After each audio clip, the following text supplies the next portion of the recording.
আমি অনেক জুয়াচোর, মিথ্যেবাদী, জোচ্চোর, নেমোহারাম, জালিয়াত, প্রতারক প্রচুর দেখেছি, কিন্তু আমাদের মোহাম্মদ ইউনূসের মতো এমন নির্লজ্জ, এমন প্রতারক, এমন জোচ্চোর, তাকে মানে অভিধানের বাইরে এমন এমন সমস্ত কাজ উনি করে বেরিয়েছেন।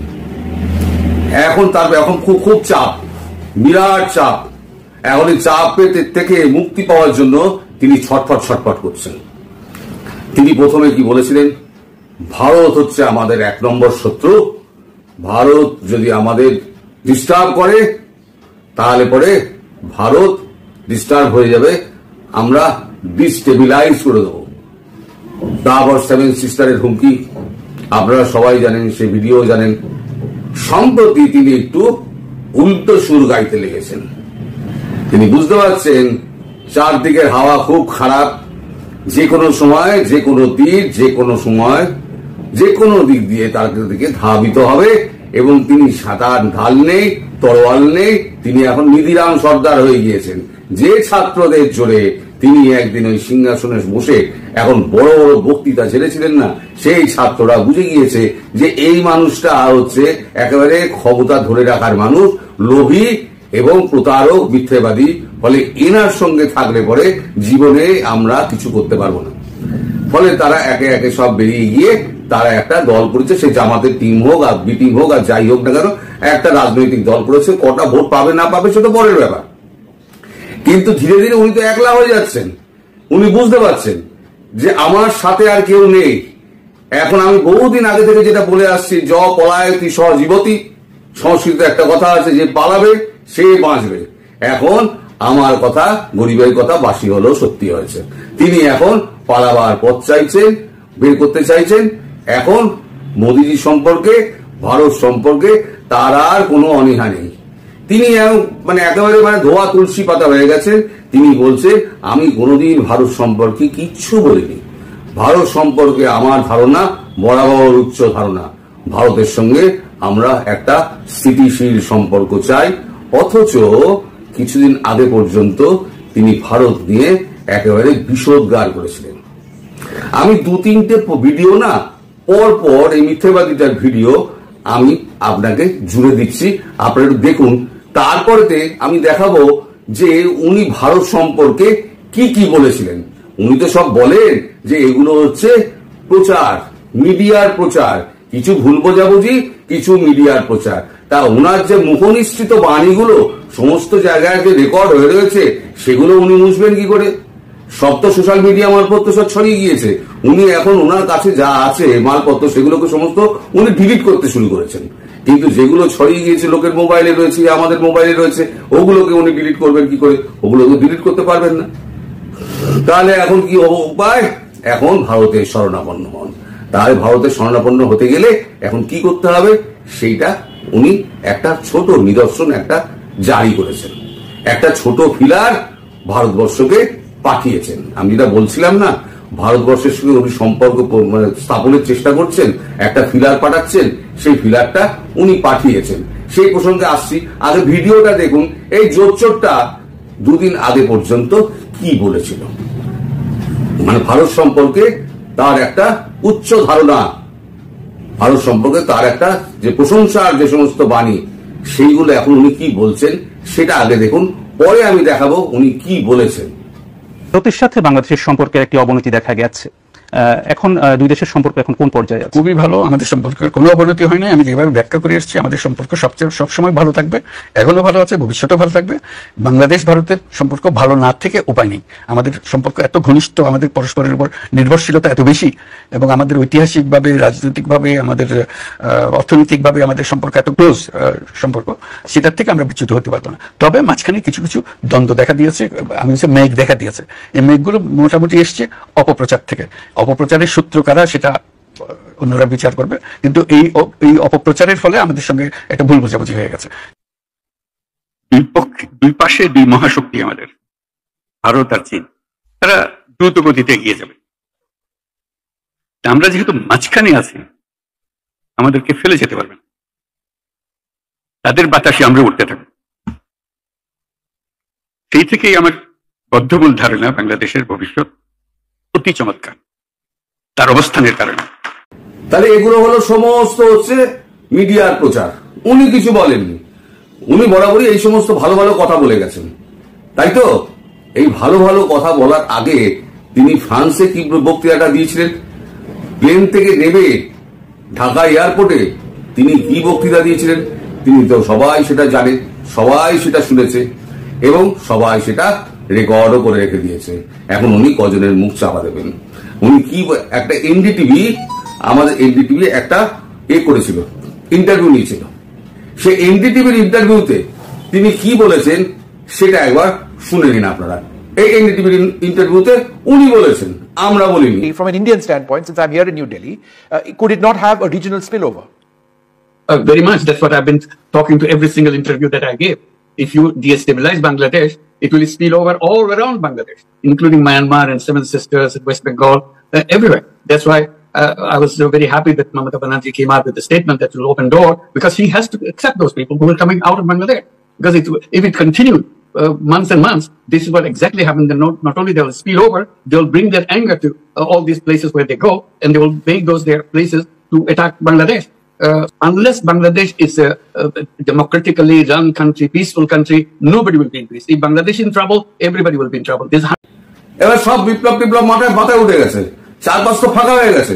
এবার বুঝতে পারছেন যে আমার অবস্থা খুব খারাপ, আমাকে তো শুলে খারাপ করে দেবে। আমি গতকালকে যেটা বলেছি, একদম বংশদণ্ড একেবারে জায়গা মতো লাগিয়ে পুরো খারাপ করে দেবে, তার ব্যবস্থা করা হচ্ছে। তা সেই ব্যবস্থা থেকে মুক্তি পেতে এখন একটা ফিলার পাঠাচ্ছেন। 11 জনের বাংলাদেশি দলকে কলকাতায় পাঠাবে ইউনূসের সরকার। বিলাসবহুল হোটেলে হবে বৈঠক। গঙ্গা ও তিস্তা চুক্তি নিয়ে আলোচনা করতে ভারতে আসছে ভারতের 11 সদস্যের প্রতিনিধি দল। রিপোর্ট অনুযায়ী বাংলাদেশের সেচ মন্ত্রকের উচ্চ পর্যায়ে কর্মকর্তারা থাকবেন সেই দলে। সব মিলিয়ে ভারতে 5 দিনের সফরে আসছে বাংলাদেশি দলটি। এই সফরকালে কলকাতা এবং ফারাক্কাতে যাওয়ার কথা বাংলাদেশের দলটির। এই নিয়ে দিল্লি থেকে নবান্নকে বার্তা পাঠানো হয়েছে বলে জানা গিয়েছে। উল্লেখ্য, ভারত ও বাংলাদেশের মধ্যে 1996 সালে জল চুক্তি হয়েছিল। সেই সময় বাংলাদেশের প্রধানমন্ত্রী ছিলেন শেখ হাসিনা। এদিকে 2024 সালে ভারত সফরে এসেও গঙ্গা চুক্তি নিয়ে আলোচনা করে গিয়েছিলেন শেখ হাসিনা। এরপরে অবশ্য সেই দেশের মসনদে বসেছেন মোহাম্মদ ইউনূস। এই আবহে পরবর্তী সরকার এই ব্যাপারে কি অবস্থান নেয় তা নিয়ে কৌতূহল তৈরি হয়েছে। রিপোর্ট অনুযায়ী 3 মার্চ সোমবার বাংলাদেশের সেচ ও মন্ত্রকের প্রতিনিধি দল কলকাতায় পৌঁছানোর পর ওই দিনই ট্রেনে ফারাক্কা যাবে। 5 মার্চ তারা ফারাক্কার জল সংক্রান্ত পরিসংখ্যান খতিয়ে দেখবেন বলে দাবি করা হয়েছে। তার আগে 4 মার্চের কর্মসূচি অবশ্য এখনো চূড়ান্ত হয়নি। 6-7 মার্চ কলকাতার হায়াত হোটেলে দুই দেশের প্রতিনিধিদের বৈঠক হবে। এই যে বৈঠকটা না, এটা কিন্তু ভারতবর্ষ অনেক আগে একটা ঠিক করেছিল। তখন বাংলাদেশে সবে আমাদের ইউনূস সরকার সবে দায়িত্ব নিয়েছে। তখন বলেছিলেন না, আমরা যাবো না, ভারতের কোলে আমরা বসুন না, ভারত আমাদের লয়া খেলতে চায়, আমরা বাংলাদেশকে ভারতের হাতে বিক্রি করব না। শেখ হাসিনা বিক্রি করে দিয়েছেন। ওই আওয়াজগুলো না গদিতে বসার বাইরে বলা যায়। গদিতে বসলে না তখন বোঝা যায় যে পার্শ্ববর্তী একটা বড় দেশের সঙ্গে সম্পর্ক রাখা কতটা জরুরি। এবার সেই তো বাংলাদেশকে ভারতের পায়ে এসে পড়তে হলো, তাহলে থুতু চাটতে হচ্ছে। তখন বলেছিলেন না আমরা যাব না, তাহলে আসছেন কেন? এখন তো আপনার ডাকা হয়নি। আসলে ওই গঙ্গা চুক্তি ফুক্তি কোনো ব্যাপার নয়। ব্যাপারটা হচ্ছে ডক্টর ইউনূস একটা ফিলার পাঠিয়েছেন, বাংলাদেশের সরকারের হয়ে একটা ফিলার পাঠিয়েছেন ভারত সরকারের কাছে যে ইউনূসের সঙ্গে একটা বৈঠক করা হোক এবং বৈঠকে সমস্ত সমাধান করে দিয়ে ইউনূসকে একটা ছাড়পত্র দেওয়া হোক। ডক্টর ইউনূস এখান থেকে পদত্যাগ করে উনি চলে যাবেন। পদত্যাগ করা ছাড়া ওনার কোনো গতি নেই। এখনো পর্যন্ত যা খবর আছে আমার কাছে, কিন্তু তাতে কিন্তু এরকম কোনো সম্ভাবনা দেখা যাচ্ছে না। ফলে উনি যে ফিলারটা পাঠিয়েছেন সেই ফিলারটা কিন্তু আদৌ গিয়ে পৌঁছাবে না। এখন আপনার শেখ হাসিনা তার সম্পর্কে অনেক বড় বড় কথা বলেছিলেন। শেখ হাসিনা সমস্ত বেছে দিয়েছেন ভারতবর্ষের কাছে। এখন আপনাদের চীন, পাকিস্তান, রাশিয়া, তুর্কি কোথায় গেল? কোথায় গেল? শেখ হাসিনা দুর্নীতি করেছেন? দুর্নীতি তো উনি করেননি। করলে কি 8 মাস 7-8 মাসে তো আপনারা বের করে ফেলতেন একেবারে। তাকে শুলে চলানোর জন্য সব রেডি করে রেখে দিয়েছেন, তো দুর্নীতি একটা বার করতে পারেননি। অথচ দুর্নীতি করেছেন কে? এই 7 মাসের মধ্যে দুর্নীতি আপনি করেছেন 666 কোটি টাকা আপনি নিজের বুক করে দিয়েছেন, নিজের ক্ষমতায় বসে। আচ্ছা, দ্বিতীয় হচ্ছে 5 বছরের জন্য সমস্ত করমুক্ত করে দিয়েছেন, আপনার ব্যাংকের গ্রামীণ ব্যাংকের করমুক্ত করে দিয়েছেন। আর সাধারণ মানুষকে বলছেন তোমরা কর দাও। বাহারি দুনিয়া। আপনার যে উপদেষ্টা মন্ডলী, আপনাদেরই সোশ্যাল মিডিয়ায় সমস্ত লিক হয়ে গিয়েছে, তারা কত বিটকয়েন কিনেছে, কত কোটি কোটি টাকার বিটকয়েন কিনেছে। তাহলে চোরটা কি হলো? 16 বছর ক্ষমতায় থেকে তার বিরুদ্ধে তো একটা প্রমাণ জোগাড় করতে পারলেন না। হ্যাঁ, তার অনেক দোষ রয়েছে, তার মন্ত্রী শান্তিরা সমস্ত 2 নম্বরই করেছে, কিন্তু শেখ হাসিনার বিরুদ্ধে কি হয়েছে? তার বিরুদ্ধে একটা দুর্নীতি দেখাতে পারলেন না কেন? জবাব দিন, আপনাকেই জবাব দিতে হবে। ভালো ভালো কচি কচি মুখ করে আর হাসি হাসি মুখ করে কাছু মুখ করে আপনার কোনো ফল নেই, আপনার সব রাস্তা বন্ধ। আর ভারতবর্ষ সব রাস্তা বন্ধ করে দিয়েছে।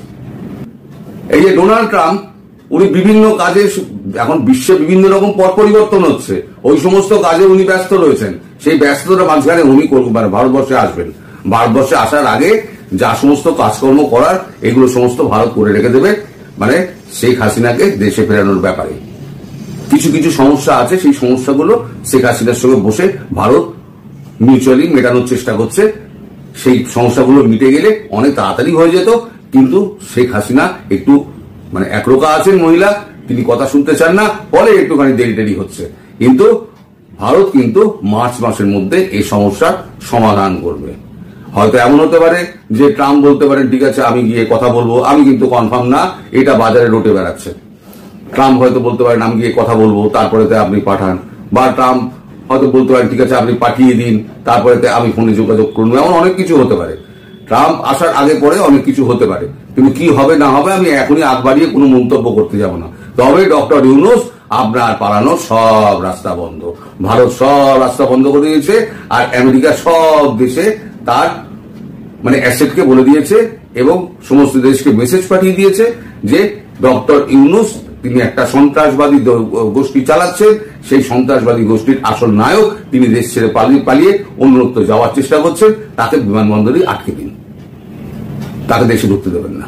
ফলে আপনি বাংলাদেশে থাকুন, শেখ হাসিনা যাবেন, গিয়ে আপনার বিচার করে আপনি আর আপনার আসিফ নজরুল যারা সমস্ত ওই আদালত ফাদালত করেছিলেন না, ওইখানে গিয়ে দড়ি টানে ফাঁসির দড়ি দেখেছেন যে হ্যাঁ ঠিক ঝুললে পরে ঠিক মরবে টরবে কিনা, ভালোই করেছেন। নিজের মরার জায়গাটা দেখে এসছেন আপনারা, সরেজমিনে পরীক্ষা করে সন্তুষ্ট হয়েছে যে 72 হুরের কাছে গিয়ে আপনারা বেলি ডান্স দেখবেনই। 72 হুর আছে না, সেখানে আপনারা বেলি ডান্স দেখবেন 72 হুরে। তারাও 72 ফিট লম্বা, আমি জানি না 72 ফিট লম্বা তার মানে আপনার মোটামুটি 6.5 তলা বাড়িতে হবেই। তা সেখানে মই লাগিয়ে হুরের ঘাড়ের উপর উঠবে কিনা সেটা নিয়ে আমার যথেষ্ট সন্দেহ আছে। তো যাই হোক, সেই বিতর্কে আমি আর যাব না। সবাইকে মায়ের রমজানের শুভেচ্ছা জানিয়ে এবং সবাইকে আমার ভালোবাসা জানিয়ে আমি এই ভিডিও এখানে শেষ করছি। সবাই ভালো থাকবেন, সুস্থ থাকবেন এবং সাবধানে থাকবেন। নমস্কার।